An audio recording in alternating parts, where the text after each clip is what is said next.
Bonjour, je suis Thomas, je suis juriste à Solucia depuis maintenant 6 ans. Je vais vous parler du harcèlement au travail. Alors le harcèlement au travail, on en entend beaucoup parler, mais qu'est-ce que c'est réellement? Où est-ce que commence, la limite? Donc je vais vous expliquer ce que ça recouvre, juridiquement et surtout quels sont les recours possibles.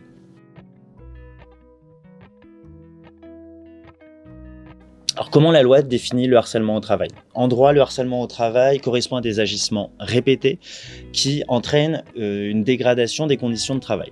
Ces agissements peuvent porter atteinte à la dignité, à la santé mentale ou physique, ou encore compromettre donc l'avenir de la personne concernée. Cela peut avoir des formes très concrètes, donc je vais vous donner quelques exemples non limitatifs. La mise à l'écart durable, des pressions constantes, des propos dégradants, des changements répétés de postes inadaptés. Il est important de garder à l'esprit que la loi ne limite pas l'auteur du harcèlement. En effet, il peut s'agir de l'employeur, d'un supérieur hiérarchique, d'un collègue ou d'un subordonné. Mais aussi, il peut s'agir d'un client ou d'un usager ou tout tiers exerçant de fait ou de droit une autorité ou une influence sur le salarié. Donc à partir du moment en fait, où c'est au travail. Et il est important de retenir qu'il n'est pas nécessaire qu'il y ait un lien de subordination entre l'auteur et la victime. En cas de contentieux, le salarié peut présenter des éléments de fait et concordants, laissant supposer le harcèlement, par exemple des mails, des témoignages ou encore des certificats médicaux. Un point essentiel qu'il faut retenir, il n'est pas nécessaire que l'auteur ait voulu nuire. Ce qui est déterminant, ce sont les conséquences sur la victime.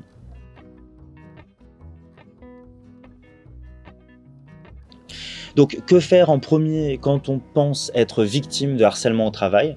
Donc, dans un premier temps, noter les faits et garder des preuves.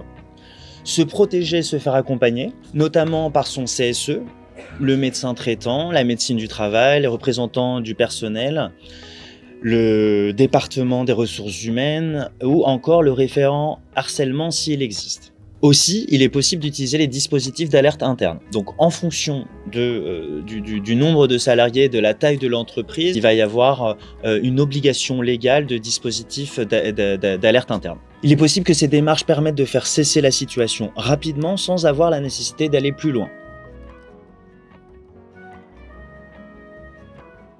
Cependant, si malheureusement la situation ne s'améliore pas et que le harcèlement au travail persiste, il y aura des recours juridiques qui seront bien sûr possibles. Donc il est possible de saisir l'inspection du travail, la médecine du travail ou encore d'engager une action devant le conseil de prud'homme. Malheureusement, dans les cas les plus graves, le harcèlement moral va constituer un délit pénal et ainsi il sera nécessaire de déposer une plainte. Le message à retenir est le suivant: le harcèlement au travail n'est pas une fatalité. Il faut ne pas rester seul face à cette situation et le droit organise à la fois la prohibition, la protection de ceux qui le dénoncent et la responsabilité de l'employeur qui doit lui prévenir, agir rapidement et sanctionner les auteurs. Être bien informé, bien accompagné, bien protégé juridiquement, c'est essentiel pour faire valoir ses droits et se préserver de telles situations.